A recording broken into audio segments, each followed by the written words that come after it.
மகாத்மா காந்தி வேலை வாய்ப்புல பணம் தர மாட்டேன். நம்ம முதலமைச்சர் அறிஞர் சொல்லியிருக்காரு, மகாத்மா காந்தினாவே உங்களுக்கு பிடிக்காது, சுத்தவீங்கள வீரன். மகாத்மா காந்தி சுத்தத வீரன கோஷ கட்சி தான் அந்த கட்சி. அந்த பேர் இருக்கிறத பிடிக்காத பணம் கொடுக்க மாட்டேங்கிறேன். நம்ம அந்த குடும்ப கட்டுப்பாடுங்கிற திட்டத்தை கொண்டு அளவான குடும்பம், 2 பேர் வேண்டாம் என்றெல்லாம் சொல்லி 1970 இருந்து 2 பிள்ளைகளை படிக்க வைக்கணும், 2 பிள்ளைகளை ஆளாக்கணும், குடும்பம் கட்டிச்சுட்டா இருக்கணும்.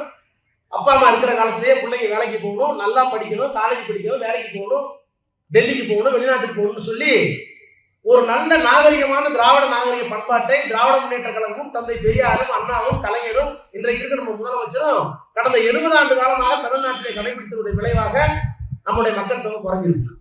எம்பியை குறைப்பேன். உத்தரப்பிரதேசம் எவ்வளவு போது 140 ஆயிடும். 80 இருக்கிற எண்ணிக்கை 140 ஆயிடும். கர்நாடகத்துக்கு இல்ல, கேரளத்துக்கு இல்ல, நாளைக்கு சேர்த்துருவாங்க. அப்ப ஒட்டு மொத்தமா பார்த்தா 880 கொண்டு வராது எம்பி. இப்ப 540 இருக்கிறது 880 ஆக்குறாரு. 880 ஆக்குனா தமிழ்நாடு இல்லாமையே, கேரளா இல்லாமையே எந்த சட்டத்தையும் அங்க நிறைவேற்றலாம், எந்த சட்டத்தையும் திருத்தலாம். கேள்வி கேட்க முடியாது. கேள்வி கேட்டா வெளியே போடலாம். ஏன்னா நம்ம மைனர். இதை கொண்டு வரார் மோடி.